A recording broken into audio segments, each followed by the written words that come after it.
Oh. Ooh. So what are you drinking today, Katie? Today is... Oh, we had this conversation last week. You told me to call it a cab sav. No, just a cab. Just a cab. Just kidding. Cabernet Sauvignon. Oh, yes, indeed. Katie likes representing the booze, but might not always know how to pronounce it, but it's okay. You know, really when it comes down to it, it's just as you enjoy the taste. If you enjoy the taste of a wine, then that's fine. It does not matter what you call it. It's all about the cab. So who's going first? Well, I think... Should we do your longtime favorite way of deciding things and do a little rock, paper, scissors? I hate rock, paper, scissors. Oh, perfect. That means we get to do it. Folks, I am the older sister, and therefore I feel like I can just boss my kid sister around. I judge. I charge.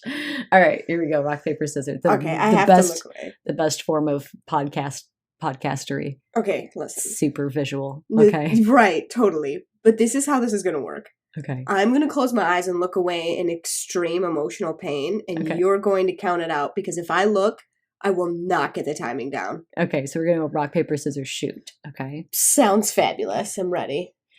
Rock, paper, scissors, shoot. I don't know what that is. What is that? It's kind of a curvy paper stone. You cut me. Oh. I cut you. Okay. She literally cupped her hand like she's like trying to pick up beans or something. I'm like, I don't know what that is, but it's a cup. All right. Well, so I win. I'll go first. Winner goes first. We'll just say that's kind of how that works. Katie, I have got a wild roller coaster ride of a tale for you today. Buckle up. Yeah. Cue my seatbelt belt. Buckle it up. Keep your hands and feet inside the car at all times, because this one's nuts. Okay. Have you ever heard of the Great Feather Heist of, 2009? No. It doesn't have that long of a title, but the Feather Heist or the Feather Thief. Have you? No. Okay. Never. Oh, well, perfect. I can enlighten you with this. So this is one of those...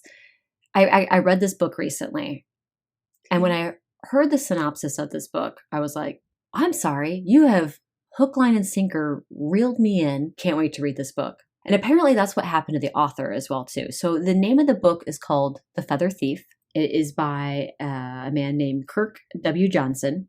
I do have to tell you kind of his story. So there's like a story within the story, because the way he came into the story and then also decided to write a book about it, I think is also really funny. So okay. The author, Kirk W. Johnson, was a contractor during the Iraqi-Afghanistan war. So this is very new history. So we are having, I should probably back up and say we've got some new history here that we're talking about. It's a more recent past. The heist took place in 2009. Our story begins in the Iraqi-Afghanistan war, like very early 2000s. So like 2002, most likely. Something around that sort of time. Got it. Okay.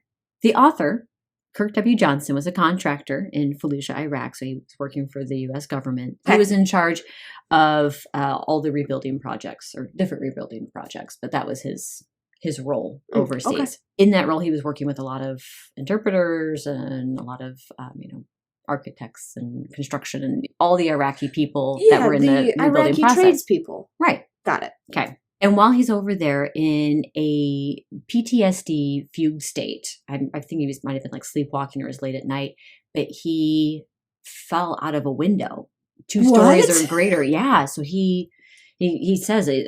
He talks about how he kind of went through this fugue state in all the stress of the job, and then he's suffering from PTSD, and he describes it as a PTSD fugue state. I fell out a window, and so he's in the hospital. He's recovering. They end up sending him back home to the States, and all that stress led him to take up fly fishing. And here's where our story begins. And he loves it. He loves fly fishing. He's like, this is great. He meets a young man on one of the places that he went fly fishing, his guide named Spencer.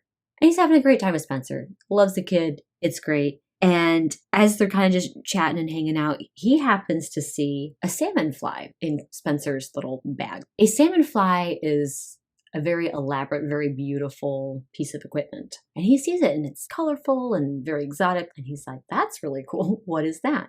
Well, Spencer says, oh, this is a salmon fly, and proceeds to tell him all about the history of salmon flies and how they became very popular in Victorian times, but were now more of a piece of art than anything. Because he's like, basically, you could tie a chocolate wrapper on a hook and a salmon will go for it. They don't care about the special exotic feathers of the bird, but the tying of it is an art. So as Kirk is learning about those things, he's like, wow, that's really amazing. What exotic feathers? That sounds kind of like bullshit. And Spencer, because he's like, that sounds like such a stupid waste of resources bird feathers. And why the hell would you need that? And Spencer goes, well, if you think that's something, you should hear about the guy who just broke into the Natural History Museum to steal hundreds of said exotic feathers in order to sell them to other salmon fly tyers in order to buy a golden flute. And Kirk retells the story and basically he's like, I was mid-cast when I heard this. And he was like, what? Tell me more. I'm sorry. To find a golden flute, what is this, a video game side quest? Like what? Yeah, no. Right, exactly. A golden flute. A golden flute.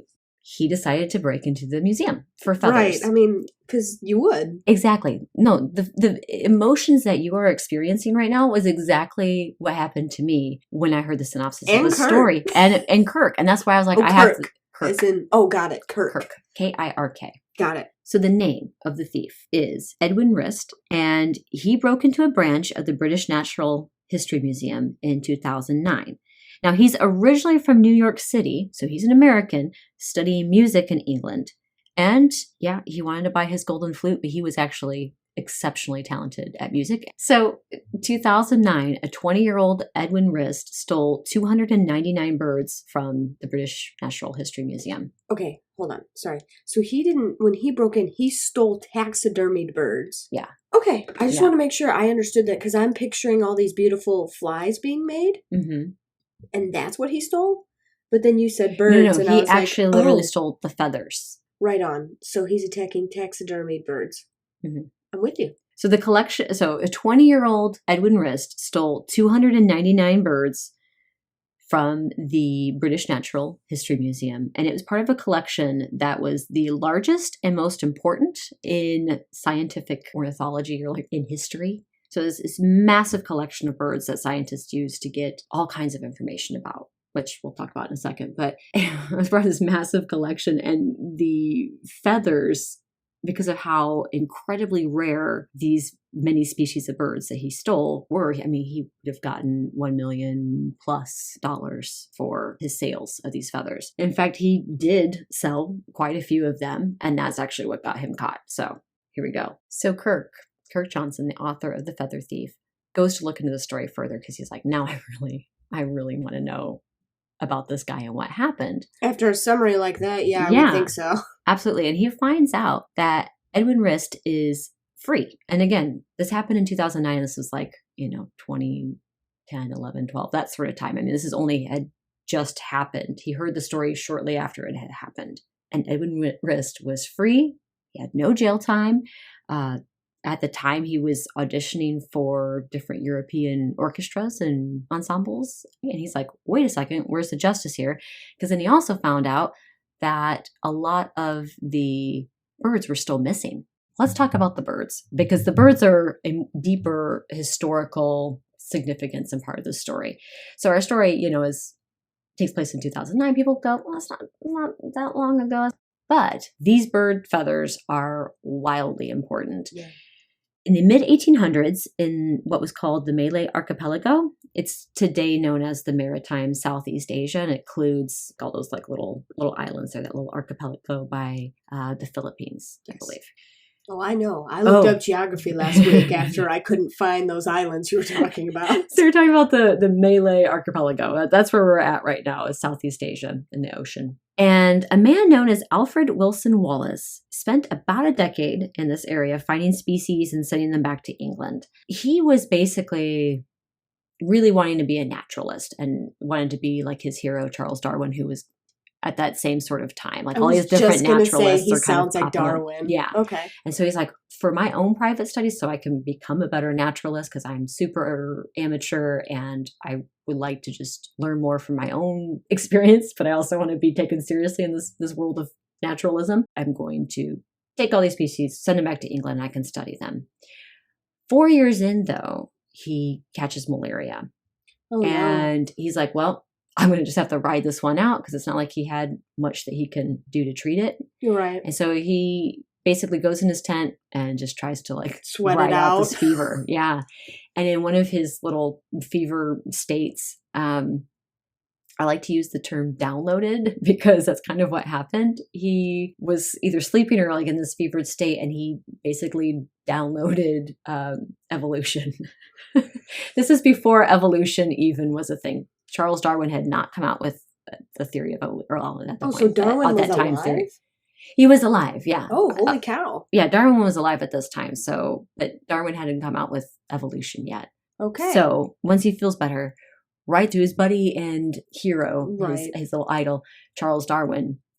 And it's like, guess what? I've got this great idea, and basically tells him about is the guy evolution. who came up with evolution, not Darwin. But Darwin already had the whole thing written up as well too. Thing going on, yeah. Right. Well, he already had his theories in place, but he hadn't told anybody about them yet, and hadn't spoken publicly on it because he was kind of afraid he was going to be laughed at, and whatever. Until Fever Dream sends him and so he's like, okay, text. so 2 of us had the same thought. That must be good. So he's kind of encouraged him to then put forth his theory of evolution. Okay. So he did it on his own before Darwin, and this, unfortunately, he had a huge collection that he was sending back to England, and the boat caught fire, and he was only able to save a very small portion of this collection, but it still managed to make it to England. So scientists at the time, but then also all through the 20th century, were able to get a lot of information from these bird sample or specimens, I should say. These taxidermy birds. Okay, so he sent them dead. Yeah. Okay. It gave so much information to the point where it was deep information on the planet. For example, one of them was like using the seabirds in the collection. They were able to help document rising levels of heavy metals that were in the water in the oceans, which helped give information on global warming and also pollution and things like that and that's just one bit of information they've gotten. Now we're looking at Victorian era, and here's where shit hits the fan. Oh boy. So people went batshit for feathers in women's fashion. Oh, yeah. To the point where they were even putting like whole entire birds on women's hats with like wings outstretched, and like sometimes multiple birds on hats. Like women couldn't even get in their fucking cars or trolleys because they're like, oh, I have to duck down everywhere I go. Just don't wear the stupid hat, but whatever. Or just don't taxidermy the bird onto the hat. Yeah, onto your fucking hat. So stupid. But literally whole species were wiped out. Of course they were. And so with all these animals being wiped out in the name of fashion, a lot of people started speaking out against it, being like, wait a minute, what are we doing? Well, thank God. Stop doing that. This is so stupid. So then it started to fall out of fashion. Mm. But as that fashion is declining in terms of love of feathers, we have a little cross and the rise of fly fishing. Nah. And there is some guy, I should have written down his name. For whatever reason, I did not. But he was basically just the snake oil salesman of fly fishing flies. And this guy was really good with his marketing. He basically was like, you have to have Indian crow and this king of paradise bird and this sort of macaw and that parrot. And then you have to use them, and you have to use them in this order. And otherwise the salmon will turn up its little fishy nose at it and not want it. And if anyone says that doesn't matter, they're just jealous that they can't make flies as good as I can. And this whole ridiculous thing. He sold his product. And Victorian salmon fly tyers were really into their feathers and making these like really elaborate. So it's an art form now at this point. No, they were technically using them for fishing, even though salmon don't give a shit what you use to. Yeah. They don't care if it's macaw or if it's crow. I don't know. Or they don't care if it's like remember he said a gum wrapper. All it has to be is shiny. Yeah, just something that gets their attention. It just sounds like it was an art form now, though, with the way. It becomes one. Yeah, okay. So if you remember back to that shipment that managed to survive and made it to England, it was put into the British Natural History Museum in London. World War II rolls around and the Blitzkrieg happens. Oh, no. And so the museum curators were like, we got to get some of these collections out of here. And so what happened was some of the really important and basically they tried to get as many of their collections and items out of the museums and then out into the countryside, into different manor homes and different Richie Riches who could take care of these things and put them like the kids from Narnia. Yeah, it was like that. Yeah, exactly. They did that with children too. Yeah. So the Alfred Wilson Wallace collection then gets sent to a little town northwest of London called Tring. I asked Christian, I was like, have you been to Tring? He's like, yeah. And he goes, wait, why are you asking about Tring? He's like, what's happened in Tring that you have to do a story on it? I said, oh, just you wait. Okay. Just you wait. So it's this little town, but it is a branch, like an official building of the British Natural History Museum, but it's just not in London. It's in Tring. Tring as in Tring, like T-R-I-N-G. Tring. Got Tring. it. And this building originally belonged to Lionel Walter Rothschild, who was part of like this financial family. They basically like the Vanderbilt, the Rockefellers of England. The Rothschilds were one of them. Yeah. This is basically a story of his story. We're not going to go into it, but his story is basically what happens when you have a overly sheltered, really rich white kid whose parents will just buy him whatever because that's what he shows interest in. And he gets really into taxidermy. So he had one of the biggest collections of taxidermy, basically animals and all this stuff. Do you imagine how terrifying walking around his house at night would have been? Oh yeah, all these like weird glass eyes and straight from a horror movie. Right. I'm out. So he turned his house into a museum as he got older. Yeah, he was like, here, I'm going to open it to the public and now people can see all my animals. And at Halloween, we do a special night show. Yeah, weirdo. Anyway, so those were the birds. Okay. Next, we're going to move into talking about the thief, Edwin Rist. Wrist is connected to the elbow bone. Pronounced the same. You can sing it the same if you want, but it's R-I-S-T. So his name is Edwin Rist, and he was born in 1988, despite his very Victorian-sounding names, to these journalist parents who were Ivy League grads. They homeschooled their sons, Edwin and Anton. Now, both kids, Anton and Edwin, loved animals and were musicians at a young age.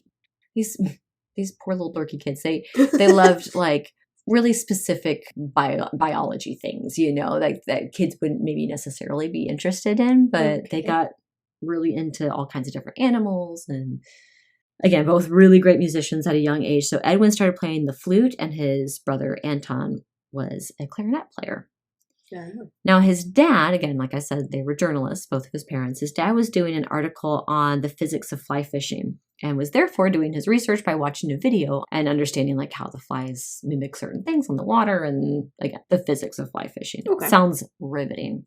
But Edwin saw that VHS tape and was just because it's the 80s, completely transfixed by it. And he was like, what? I want to learn how to tie fishing flies. Yeah. So the things kids pick up on. Right. And so it ended up that as Edwin got more into learning how to tie flies, Anton did as well too. So both the boys got really into it, watched that VHS tape a bunch of times, got books, got other tapes on it so that they could learn how to tie these trout flies, which are kind of like the quote unquote ugly ones in comparison to the salmon flies. I've seen those ones. Yeah, they're more common. So both of them both of them became fly tyers and they even started entering competitions. And at one of their competitions, it's one of those symposium sort of things, so one of the competitions also has some booths there. And as they're just kind of walking around, they would win, by the way, at these competitions. So as the kids are walking around at these competitions, one of the guys there is a salmon fly tyer, and his name is Edward Muzzerole. He goes by Muzzy. Okay, so Muzzy is like this veteran salmon fly tyer and was really well known in the world. He did very well, and everyone's like, oh yeah, he's the guy. Edwin sees this salmon fly, and he's like, what? There's a whole nother level of excitement about fly tying that I could get into? Oh my gosh, knock, knock. Let me into this next level, this upper echelon of fly tying. And again, he's like a little kid. He's like 10 or 11 years old, I believe. He's a strange child. Okay, no, sorry. He's like 13, 14. So he wants to get private lessons with Muzzy. So his dad's like, all right, sure, son, I'll get you private lessons. Let me just buy that for so you. At 14 years old, he goes to see Muzzy one summer and gets these day-long lessons. And on the first day, Muzzy's like, okay, I'm actually working with a kid who's naturally very talented at this and very interested in it as well, too. Could you even imagine the excitement I know. of young blood? Yeah. Finally wanting to learn to tie feathers to a hook. And here he is. So at the end of the lesson, Muzzy hands Edwin this envelope that was filled with like $150 to $200 worth of these very rare salmon fly feathers.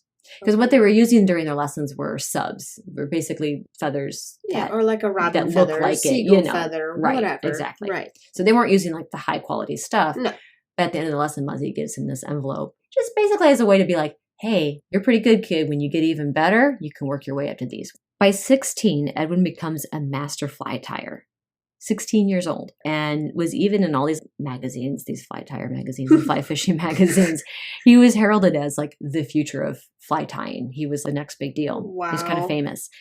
And that's all well and good. But as a 16-year-old, once he'd seen these feathers and was like, oh man, these are the feathers I will be working with and could work with one day. I want to work with them now. I love it. Because he was tying these amazing flies. But the older fly tyers or connoisseurs of salmon ties were like, that's really good, kid. You've got talent. When you get real Indian crow feathers or real whatever macaw feathers or real bird of paradise, let me know. I will buy those flies, kind of thing. So he was kind of like, I'm really famous. I'm doing a great job with this, but I'm a 16-year-old who doesn't have large amounts of disposable income that an older man might have.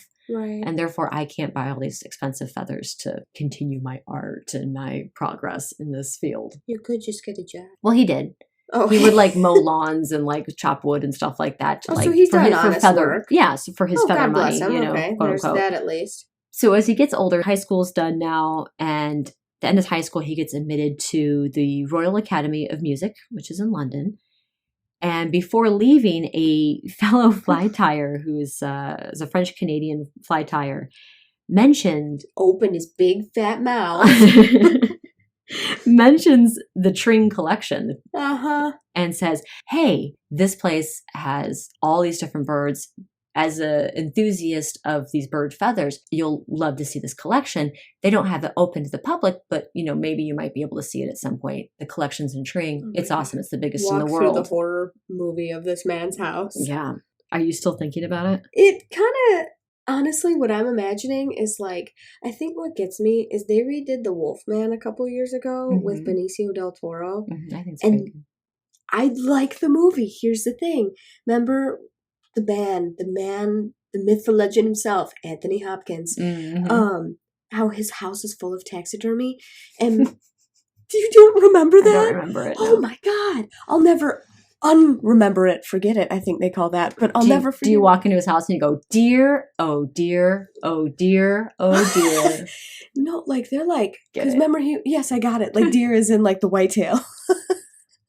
And you're looking at it. I love your puns. Yes. It's very funny. Oh, no. Okay. Because there's a scene, remember where he goes back and then you're walking around the house looking for Anthony Hopkins at the end as Benicio del Toro.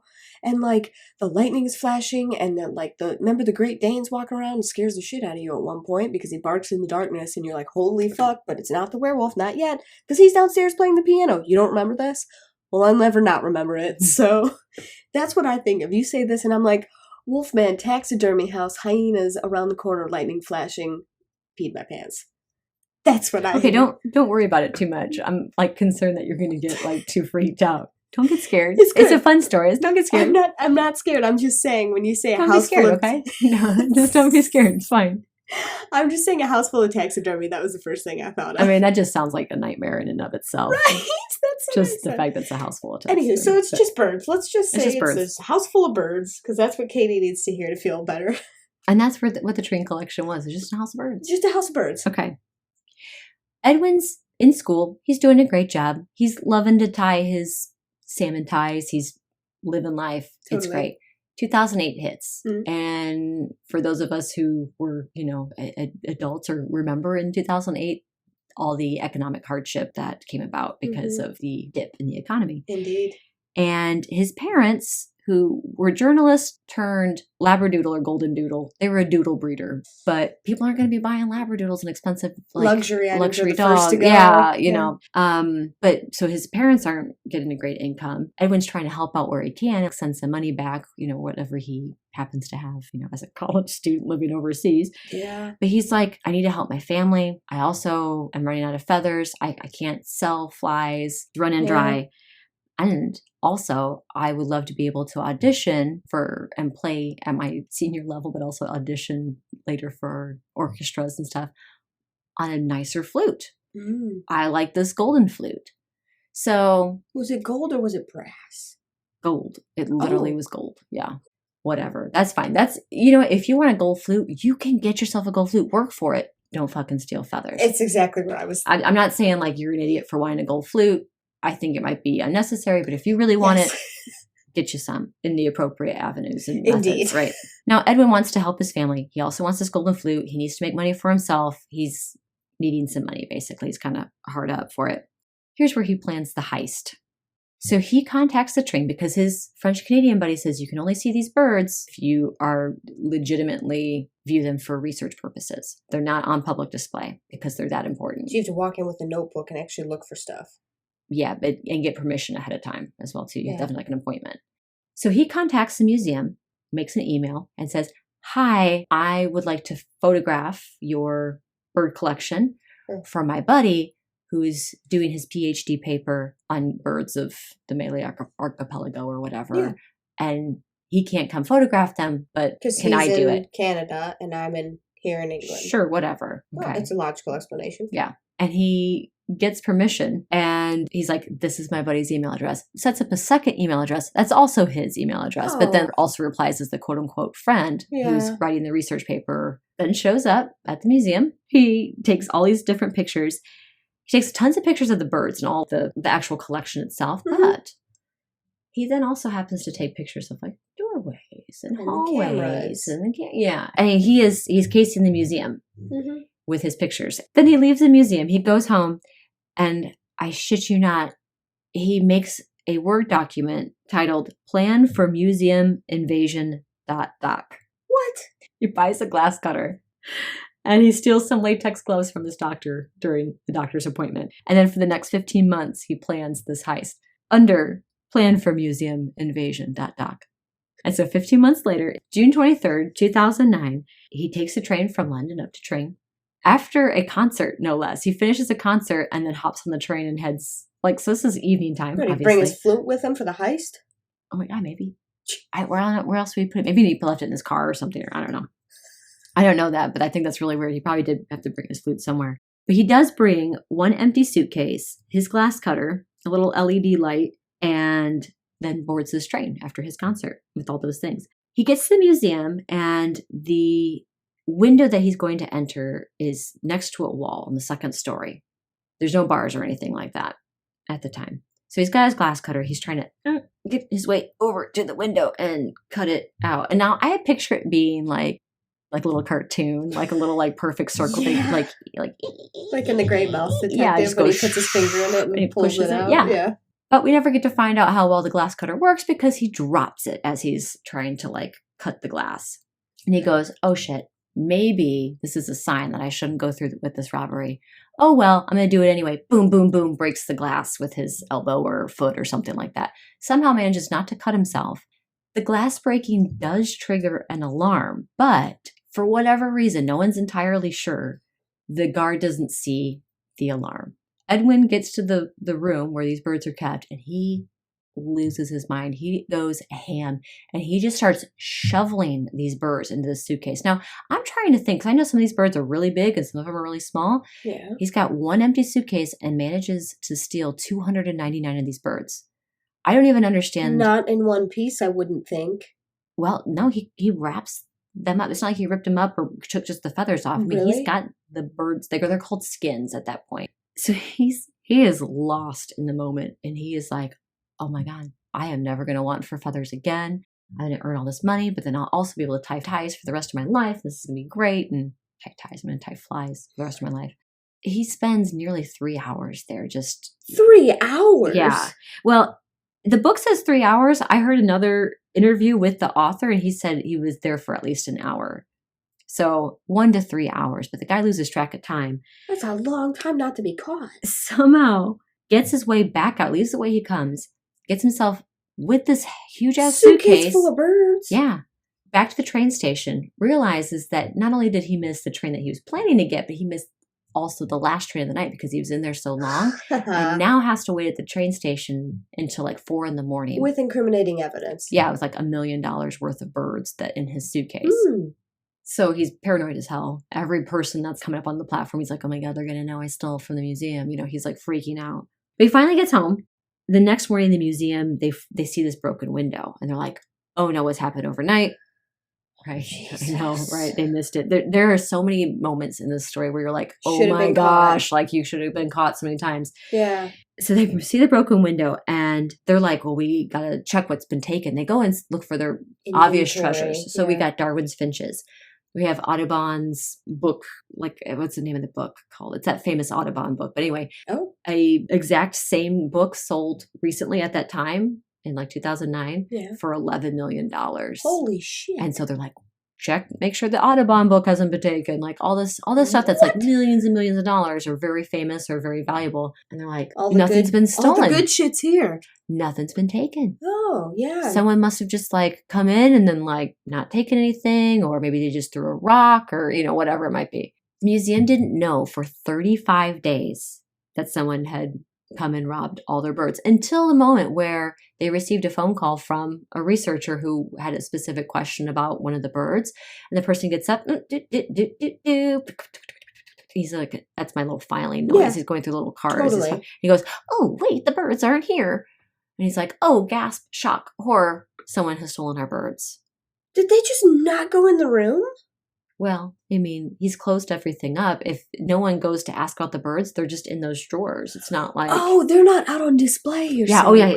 Maybe just rifle through drawers and cabinets. Oh, so they're like back in like another back room. They're not for the public. They're just like in a storage room. Oh, I don't think I realized that. Okay, you probably said not available to the public. I'm just thinking they're in a private room, but like set up for someone, like only the people who would deal with them. Mm-hmm. So they're in a back room, like filed away. Yes. Oh, so now I can see why they wouldn't have noticed they were gone. Unless you're asked, you would never look. Right. Okay. And then they were asked, and then they looked, and then they realized, hey, we've only got a few birds left. Just the ones that he just happened to not see at the back of the drawer were the ones that were left. Oh, Jesus. Otherwise, he took just about everything else. Holy just about. Crap.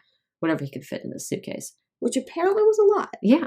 It's like a Hermione Granger suitcase. That's insane. I was just going to say, it's a bag that's bigger on the inside than it is on the outside. Like a TARDIS. Guess what, Katie? All CCTV resets at 28 days. I knew you were going to tell me that. No footage on the streets. They have no footage in the museum. I knew it.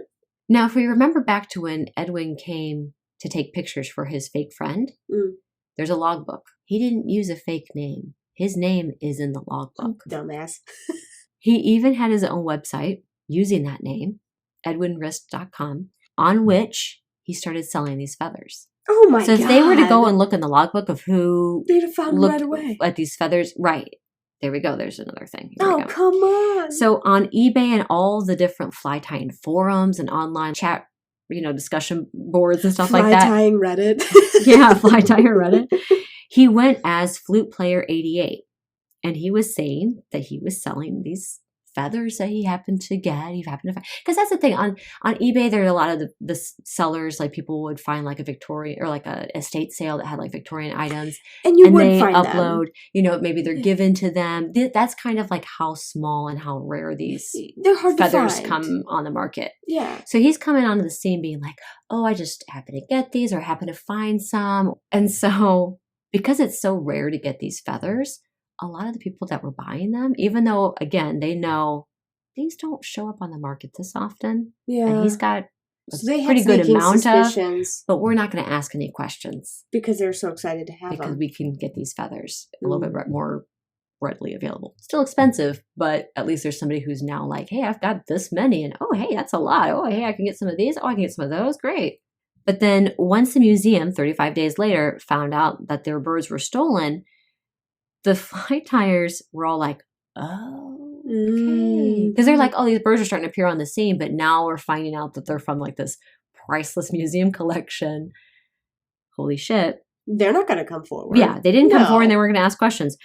It gets to a point where one fellow fly tyer is at one of these conferences, symposiums, whatever, and he sees one of the birds. Now, these museum birds, any sort of research birds, have their eyes stuffed with cotton. Their feet are kind of folded in a certain way.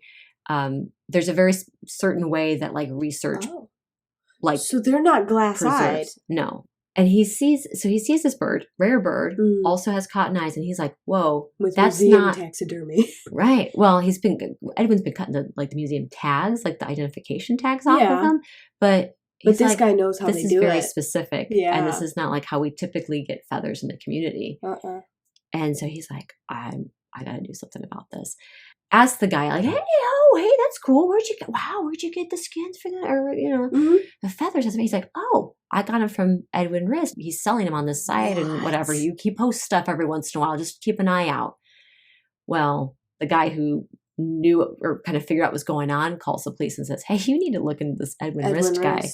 After a year and some back and forth, the police finally catch him. So they show up at Rist's apartment. They show up with the warrant, and he basically immediately confesses. He's like, I know they're going to find the birds. I'm not going to like say, oh, I don't have the birds here because they're going to go in my closet and find You're going to open it and there's priceless skins there.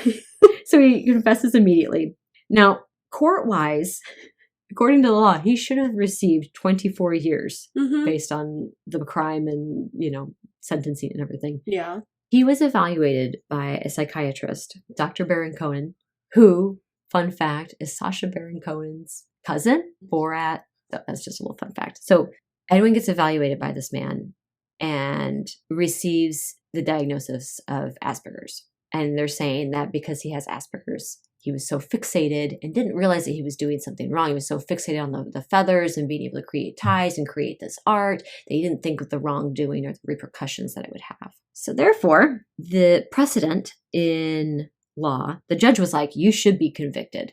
However, precedent of a similar case would dictate me to give a different sentence. And therefore, you get 1 year suspended, which basically is you're on parole, essentially. Yeah. And there's a financial penalty, which I think was like $10,000 or something like that. That's which it? is like around like $10,000 to $20,000. It's something where everyone was like, I mean, sure, if you had to like write a check for that in the moment, that would be a lot of money. And so he's free. He's apparently changed his name or his last name, and he continued on with his life. Now, the 299 birds that he's stolen, 1/3 were still good. They had their tags on. Now, that's the most important thing. All these birds that they were trying to recover, they have to have their tags. So that way they know like what bird it is, when it was, because like otherwise they're completely useless to scientists. 1/3 of those birds were good. They still had their tags. They were able to be given back to the museum, and 1/3 were useless. They didn't have their tags. They were ripped up. They were, dismantled in some way. And then the other third were completely missing still. Now here we go, in the end of a story. So the story ends for Edwin, but for Kirk Johnson, our author, he's like, no, I need to find out where these birds, because now I'm pissed that justice hasn't been done. It's not good enough for Kirk. So he goes out and he finds out that Edwin's dad actually tried to buy some of the birds' skins back from salmon fly tyers and was like, please let me buy these back. We're trying to do the right thing. Okay. Appreciate that. Yeah. Right. But in all of his searching and trying to find these birds, he's kind of going like through the communities, going on the sites. He's trying to find where these missing birds might be, or even Edwin's parts. not talking. Edwin's not talking. He was trying to contact Edwin for about 3 years. Finally, Kirk out of the blue. Yeah. Okay. Finally, out of the blue, Kirk gets an email from Edwin saying, yeah, I'll talk to you. Oh. It sounds like the interview was maddening because I've heard clips of it. Edwin doesn't want his voice played, so you just hear like Kirk's side of things. But I've heard bits of it, and Kirk's like, he's very like kind and diplomatic, as like polite as he's saying it. But he's like, you have to understand. That's weird, right? That you don't know where these skins are. Like, who did you sell them to? Do you still have them? Can they just give them back? He knows. And he's like, I don't really know per se. He's like, what do you mean you don't know per se? He's like, and forgive me, like you don't seem like somebody who has Asperger's. He makes that statement. I'm assuming he probably has maybe some experience. I don't want to say like hey, Maybe. you don't seem like somebody, like you never know. No, but there are certain Edwin, symptoms of it that you could tell that someone would have it. Sure. That's how they diagnose it. Right. Whether or not Kirk knows what those are, but anyhow. Right. I just wanted to cover that base there. Totally. Well, Edwin basically says, I became who they wanted me to be. Oh, of course you did. He's like, I didn't show any symptoms of Asperger's before that, but apparently I must have had some. And Kirk is like so pissed when he's in this interview with him, because at this point, he fully recognizes the monumental impact this bird collection had for scientists. Yeah, absolutely. And he's like, and Edwin was like, well, scientists got everything that they needed when they needed to at the time. When they didn't have technology. And that's what Kirk says. He's like, well, you're always going to be learning something new. He's like, that's why we need the birds, because as technology develops. Yeah.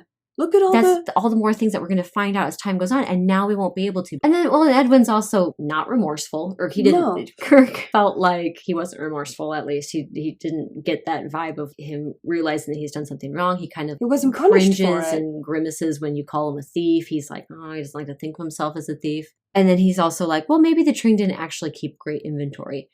Now, Kirk then at that point can actually set down a spreadsheet and say, this is what I received from the museum. I'd say this is pretty accurate, wouldn't you? And Edwin's like, yeah, it seems pretty accurate. He's like, so help me out here, man. Where are these birds? And he's like, oh, I don't know. So he still keeps repeating that. Oh, I don't know. Now, Kirk thinks that there might have been an accomplice because of the whole suitcase nonsense. He's like, how did he get all these birds out? He's always thinking there's another person that might have been in the museum with him, or at least an accomplice in helping him get rid of the birds who might still have them. Or get away, yeah. He starts going back on these forums, and he's going back, looking back through all these threads, and he finds a user called Goku, as in Dragon Ball Z. God, yes. And Kirk tracks Goku to... Not Kakarot, but Goku. No. And then Kirk tracks Goku to Oslo, Norway, and meets a man called Long Wen, who was a friend of Edwin's. And now Long was the exact same age as Edwin, and Edwin was famous. And so when Long contacts Edwin, I also tie flies, and you're my age, and this is how amazing. This is great. Well, they, become buddies over the internet. And he really looked up to Edwin because he's like, this guy is a master fly tyer, and he's famous, and he's paying attention to me. This is so nice. They met up. They became real life friends as well, too, I guess. And as he's talking to him, he realizes, oh, this guy was just manipulated by Edwin. He finds out what that, I was thinking, yeah. Yeah, he's kind of used to help Edwin sell the stolen birds. And so Long ends up having this collection of still about 600 to 800 feathers, 600 to 800 feathers from the Tring collection.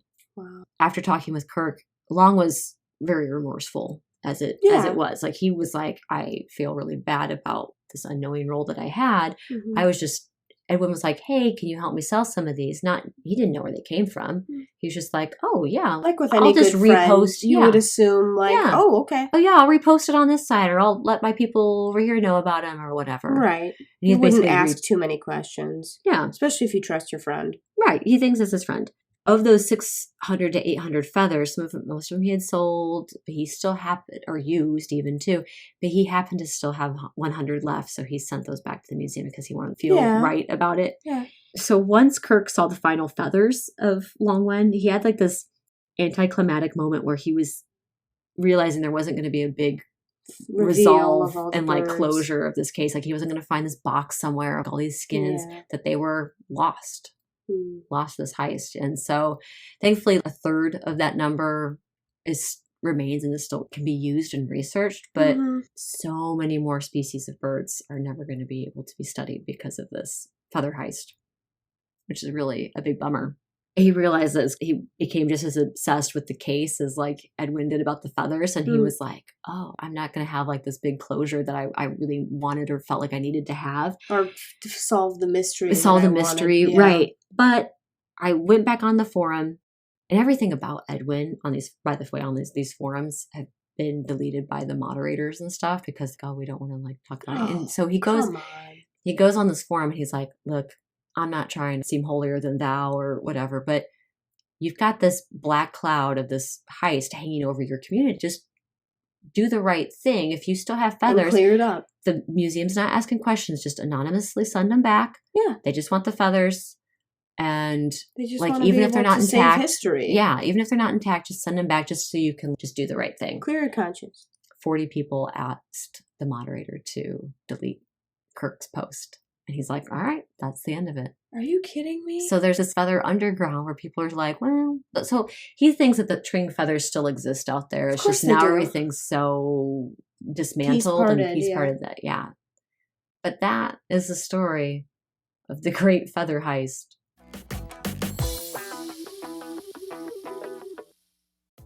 Welcome to the midway point between the stories. I apologize for what I sound like. I'm doing this on a bit of a lost voice, but I wanted to come in here and say, hey, thanks for being here. Thanks for listening. We're so glad that you're here and hope that you're enjoying the show so far. This episode 2 is actually a remastering of sorts from our original posting of it. So we've gone through, cleaned it up a little bit, tried to clean up a few audio things as well. So sorry for all those mic bumps in there. It's definitely early days in our recording. We're like, where do we put the microphone? What do we do with our hands? Don't touch anything. So thank you for your patience on that one. If you're enjoying being part of the Smoke Circle today, please make sure that you have subscribed or are following the show on whatever platform you are listening or watching us from. And also make sure that you follow us on social media. We're on Instagram at Hightails of History or on TikTok at Hightails of History Pod. We also have a Patreon, so you can join us on Patreon. We call it the Best Buds Club, and over there we have some extra content like bonus episodes and cooking videos about different historical recipes and historical movie reactions. So we'd love it if you joined us over there too. And you can sign up for free just to see what's going on over there in the Best Buds Club. That's patreon.com/Hightails of History. All right, let's get to the second half of the show here. Katie is going to be talking about an amazing figure in American history, Frederick Douglass. And not just Frederick Douglass, but the amazing women around Frederick Douglass.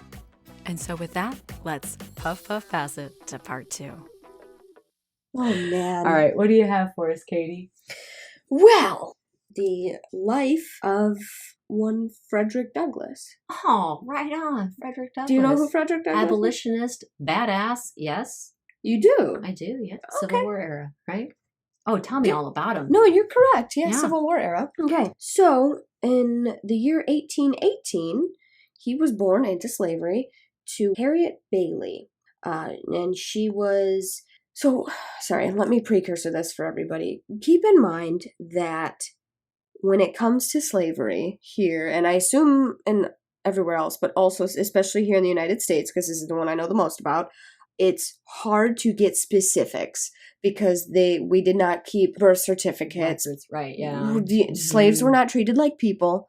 They were treated like property. So, I mean, yes, it's a sensitive topic, but I'm just doing bare facts right now. Sure, I get you. Yes, it was obviously horrible, but that's why Frederick Douglass is such an important person, because he has a huge deal to do with the, hey, this is kind of wrong, and the land of the free and home of the brave. Maybe we should not enslave people, because that's a horrible idea, obviously. Yeah. Obviously not the land of the free. Disgusting. Yeah, exactly. Right. Yeah. Land of the hypocrites, perhaps. But, so records were not always kept. They were not treated well, or humans with rights. Yeah. So that's why when you hear me say, like his mother, Harriet Bailey, was enslaved in Talbot County, Maryland. That's what we know. They don't tell me where she was. I get very vague things, especially from the early 1800s in 1818. So that's what I'm working with. Did the best we could. I got a lot of this off of like Britannia. I want to learn all about Frederick Douglass. He was a busy man. I'm going to tell you that. There's a lot here. So his mother, Harriet Bailey, was the only Black person in all of Talbot County who could read, I assume, and write, but mostly read, which is extraordinary because she was a field hand. She wasn't a maid. She wasn't in the house. Yeah. She wasn't a nursemaid. She wasn't taking care of babies, any of that. No. That's amazing. And in fact, when he was born, this was common for slaves who were laborers out in the fields. Their babies were taken away so they could get right back to work. So he was raised by his grandmother. They generally were raised by people in their family, but people who were not out. So his grandmother, he was sent to her. And she lived about 12 miles away, which doesn't sound like a lot, but keep in mind this is like horse and buggy days. Slaves weren't given horses to ride, so they had to walk if they were allowed off of their land, which To be honest, they most of the time were not. Which she was actually. Harriet was able to go and see him again. So she works all day. If she wants to see him, she has to walk 12 miles to do it. So she's only sees him about 4 or 5 times before she passes away when he was about 7. So it is believed that his birthday is on Valentine's Day because she always called him when he was little my Valentine. So he said, okay, my birthday must be February 14th. Right. So we know it's in February for sure. We don't know exactly. He said Valentine's Day. So that's the day that he picked to represent his birthday. Makes sense. It totally does. Frederick Douglass was mixed race. Didn't know that, did you? Means. Well, actually, it's really, they don't know. I'm making an assumption. That Sorry. she was assaulted by her white slave owner. Mm-hmm. I said the same thing. That's what when I was reading it on, my historical websites, and they didn't really get into it. I was like, that's weird.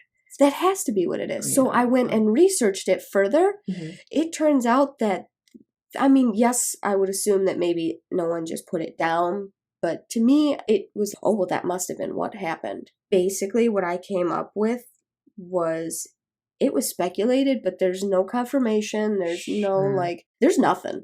There's absolutely nothing. Which doesn't mean that it didn't happen. However, yes, his father was white.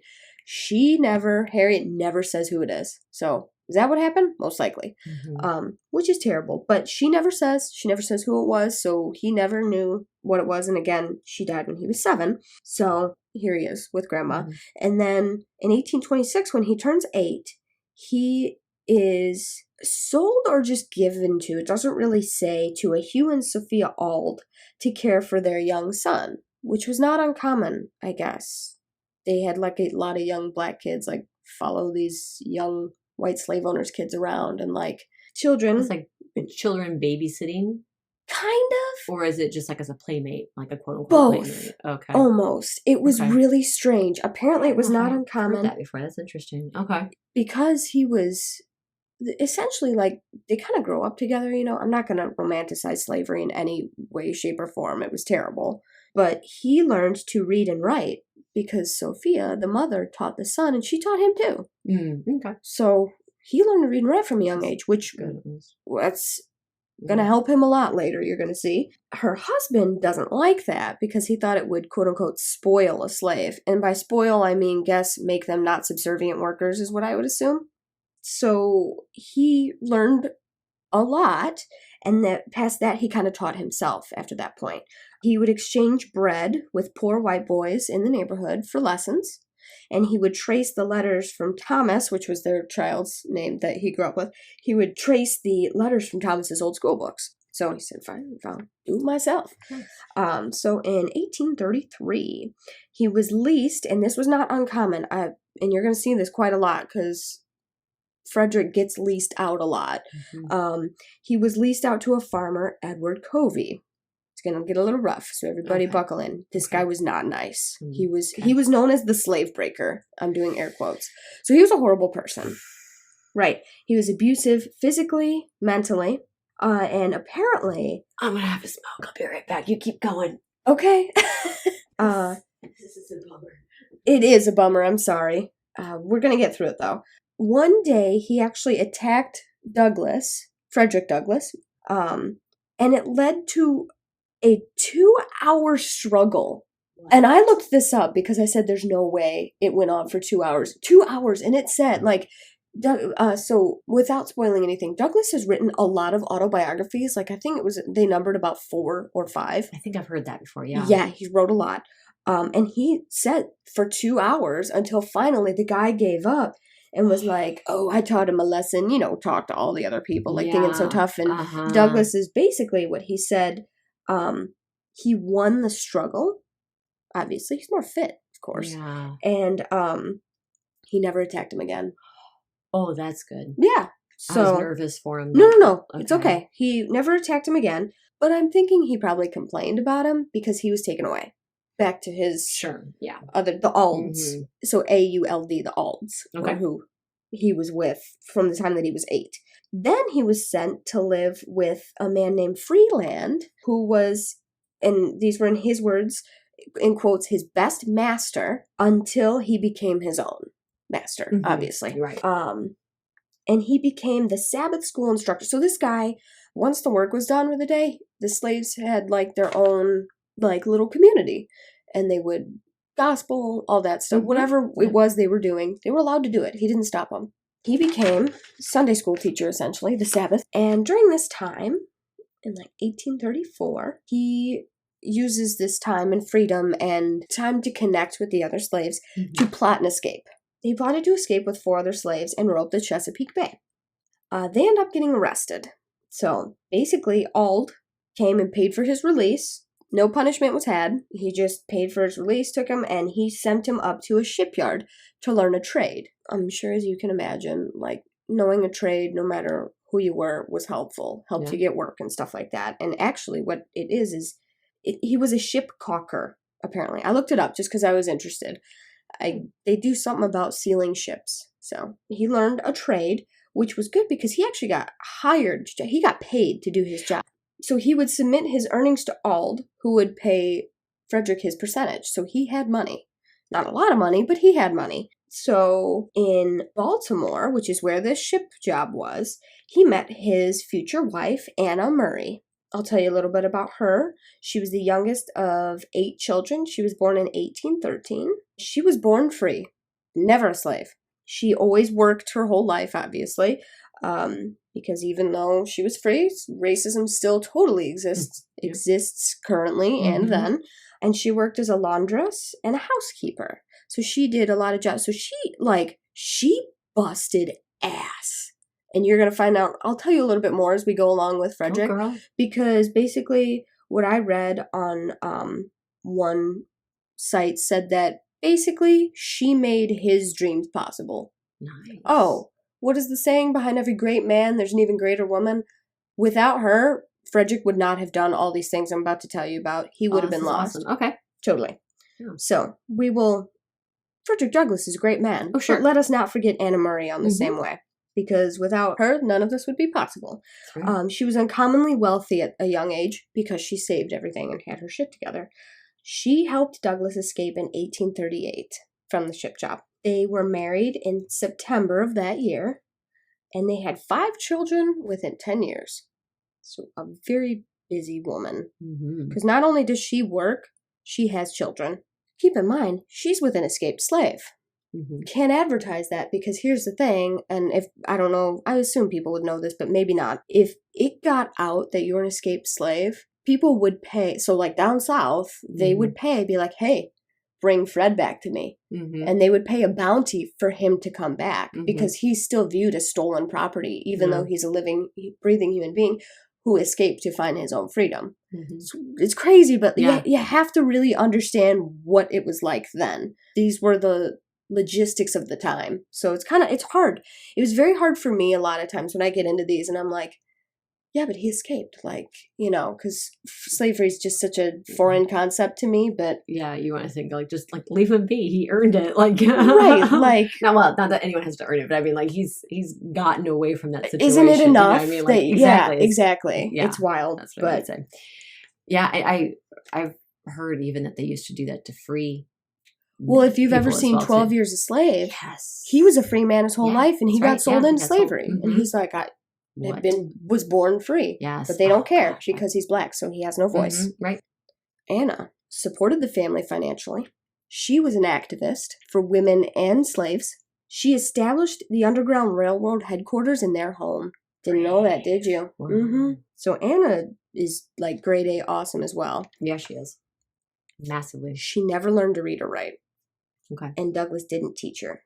And it's always kind of said that he doesn't talk about her a lot in his biographies and all that stuff, autobiographies, and all that stuff. Kind of like, because she didn't really fit into his crowd. Because you'll see, he goes to become... She was free? Or it was because she couldn't read or write and wasn't literate and stuff like that. He's mixed race. I'm sorry. He was mixed race and she... No, he was in these literate circles and she was kind of viewed on as lower because of her education level, which is so stupid because, he worked the first 5 years as common laborer. She's busting ass to make sure all the children eat. Whatever. Okay. So, Douglass attended a lot of these conventions, but an anti-slavery convention in 1841, and he was invited to address the entire body of this convention. He was such a moving speaker that led to him becoming an abolitionist, because like when he spoke, everybody listened, and like you can actually look up his speeches and stuff now. They're documented, and apparently, well, there's actually probably quite a few that you know.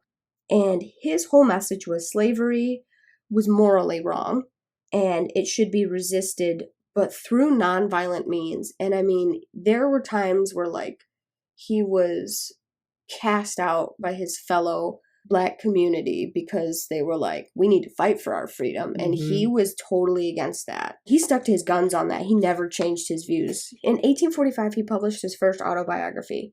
A lot of people questioned the authenticity of him being an ex-slave because of his eloquence. Oh, again, wow. Okay. very cast out from his other.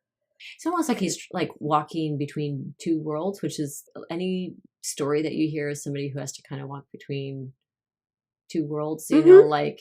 Very interesting. And I thought it was interesting that he was mixed race as well. Or, different races or religions or social circles. Or, it sounds like he never fit in anywhere. Yeah. Which was kind of interesting to me because I did not know that. I just thought I did not know he was mixed race. I don't think I knew that. I did not. Yeah. I just always believed he was a Black man who was an ex-slave who escaped and like joined the fight for freedom. That's what I always assumed. He released other autobiographies in 1855 and 1881. He traveled abroad to England and Scotland and Ireland. I think it was Ireland and England mostly, but he traveled around over there in 1845 because there's a bounty on him. He has to leave.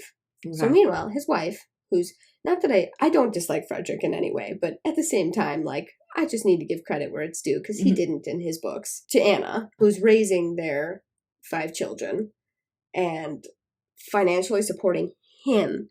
She paid for him to go to England. She cares about him, obviously. She doesn't want to see him captured, obviously. But at the same time, like, she did all of this for him. Wow, yeah. And he barely mentions her. So, anyhow, so he's there in 1845 and 1847. He gains the support of 2 English supporters, Ellen and Anna Richardson, and they purchased his freedom. They come back to the United States with him.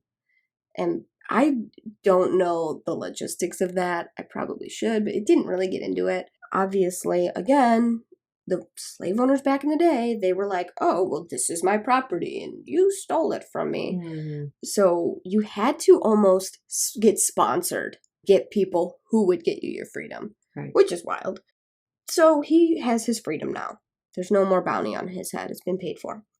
He fled through Canada to Europe, and he actually only returned home after he found out that his wife had died in 1860. Yeah. I'm sorry, not his wife, his daughter. I'm so sorry. Okay. His youngest daughter, Annie, died. Yeah, it was really sad. I know, because you know his wife's like stuck at home trying to take care of these poor babies.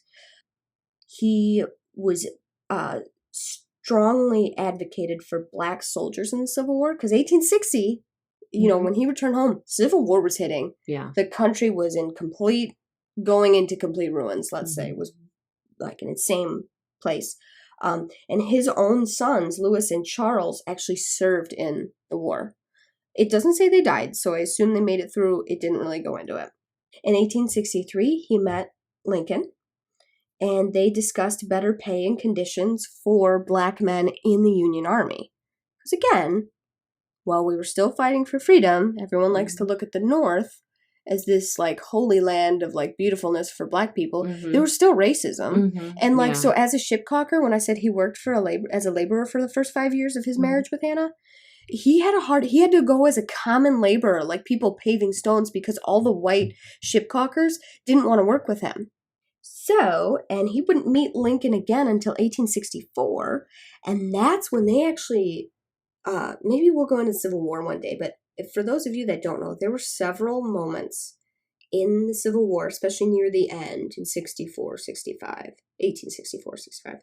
where the Union almost and surprisingly did not lose the war. The third and last time he met Lincoln was after his presidential inauguration and 1 month before his assassination. So he met Lincoln 3 times in his life. which is cool because I've never met the president once. So he had strong support for the 14th Amendment and supported suffrage for men and women, and attended the 1848 Women's Rights Convention in Seneca Falls. Joined in the fight for women's rights as well, Susan B. Anthony and Elizabeth Stanton. Did you know that? Yeah, I've heard that. Oh, I didn't know that. I thought Yeah. that was like so cool.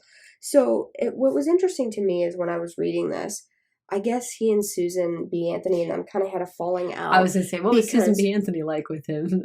Because she's notoriously like racist and Oh, yeah. that was not mentioned at all. Okay. Her problem with him was he said, well, it'll be easier because he recognized that it was a man's world. He said it'll be easier for what he called the colored man, and those were his words, to gain voting rights, and then we can work on getting women voting rights. Like, do it in stages is what he was thinking, and she didn't like that. So a fire destroyed his home in Rochester, New York, which is where he lived with Anna. So they had to move to Washington, D.C., kind of some stuff that happened in that time. He became the first Black U.S. Marshal in 1877. Oh, okay. Oh, yeah. He was the first Black a lot of things, honestly. That he was elected by President Rutherford B. Hayes. And in 1881, President James Garfield appointed him Recorder of Leeds for the District of Columbia. Deeds. I can't write for crying out loud. I went to go Google that. I was like, I have no Like, idea what a reporter of leads is. It kind of sounds like he just kind of kept track of what was going on, honestly, which I could get because we only had typewriters back in that day. How vague and awesome also. It's Yeah, like, it also kind of felt to me like, oh, we look like we're doing good by giving this Black man a thing. I shouldn't take it like that, but I do. No, I understand. If you got that energy from it. Maybe that's just me being skeptical because I know where we end up today, and I feel like a lot more progress should have been made by this time. Mm-hmm. So I think that's why I read it like that. I just assume that that's how they see it. Mm-hmm. You know, whether they Like some sort of benevolence. yeah, like, whether they subconsciously did it or purposely did it or not. Mm-hmm. That's how I think it happened. Yeah. Is that fact? No, that was not fact. That's just my personal opinion. But I also know how history is written. Mm-hmm. As well, you said it actually pretty early on in this podcast. History is written by the victor. Yeah. Not by the loser. Mm-hmm. So it's sometimes you'll have to forgive me, dear listener, for giving my opinion as I read this. But that's just kind of, I look to history as a great teacher to us. And I see that. And it's like, oh, he had a very vague job. I'm like, yeah, because they wanted to look like they were giving Black people rights, but not actually doing the work for it. Mm-hmm. So, anywho, President James Garfield gave him that job, Recorder of Deeds for District of Columbia. Okay. So that's where we're picking back up. Frederick Douglass spent the last 17 years of his life at Cedar Hall in Anacostia. And in 1882, Anna passed away. She had a stroke at home. And then this kind of caused a lot of uproar in his family. In 1884, he married Helen Pitts, which was actually his white secretary. And she was 20 years younger than him. So it caused estrangement from her family. Mm-hmm. Her family were all, and here again, we're going to get into it, but her family were all avid abolitionists, but they did not approve of her marriage to a Black man. So again, you kind of weird, huh? well, it's just you have that whole thing again where they wanted them to have freedom and rights, but they don't want them to be on equal playing field with them. Is how I read it. Right? No, that's exactly what that is. Yeah. Yeah. Yeah. Which is silly, but Mm-hmm. and then his family also became estranged as well. Especially his daughter Rosetta believed that it was a disrespect to her mother's entire legacy. After that, not a whole lot more goes down, really. Other than that, he died in Cedar Hall on February 20th of 1895. So died in the month that he was born.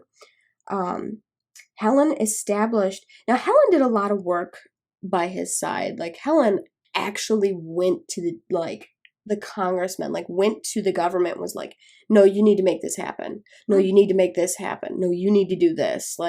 She was unrelenting. And she finally got their house established as a memorial to her late husband. And right now, that house is a part of the federal parks, I think. Oh, It's a okay. part of that, like Yellowstone. Mm-hmm. I think it's like that, but it's also considered a memorial. Yeah. Okay.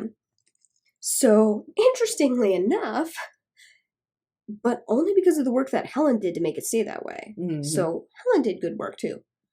Yeah. You married some great women, it sounds like. And what's actually really interesting is if you get into like women's history, Frederick Douglass, they talk about how he was a man who was born on the backs of all these great women. His mother, number one, who knew how to read, which is insane. Nobody taught their slaves how to read. They didn't want you to read. They didn't want you to read the paper. Yeah. Look at the whole Juneteenth Emancipation Proclamation thing. If any of them could have read, they would have known they were free. But the white man wasn't going to tell them that. Oh, yeah, no, we're still getting free labor. Yeah, absolutely. So, yeah. Anyhow, Juneteenth. Woo! Right? Well, yeah, not to get into like such a political debate, but it's hard because you are talking about an abolitionist that was at the time extremely turbulent time in the country. So it just kind of goes hand in hand with it, really. So interestingly enough, Frederick Douglass, Anna, Helen, and Susan B. Anthony, all four of them are buried at the same cemetery in Rochester, New York. Oh, hey. Yeah, and Helen and Anna are right next to him. He was buried next to Anna, and then Helen, when she finally passed, because she was much younger than him, was buried next to Frederick. So, whether they wanted to be or not, they're all together in death. There they are, yeah. Not to be dark.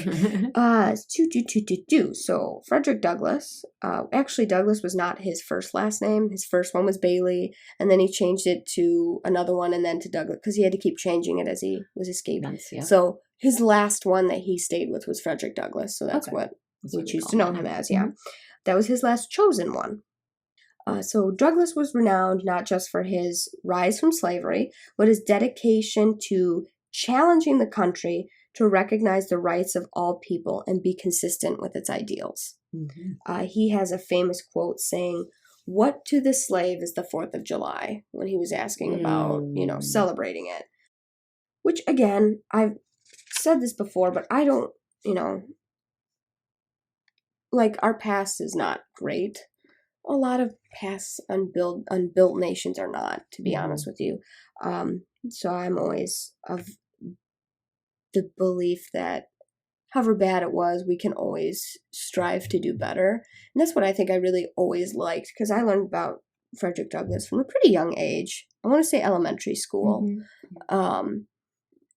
And we had a really intense elementary school teaching. Like we were made to watch Roots and the Amistad and stuff like that, which was intense for a young, like 10-year-old child, but also kind of important because I feel like I never had like the cloak of education between me and like our real history.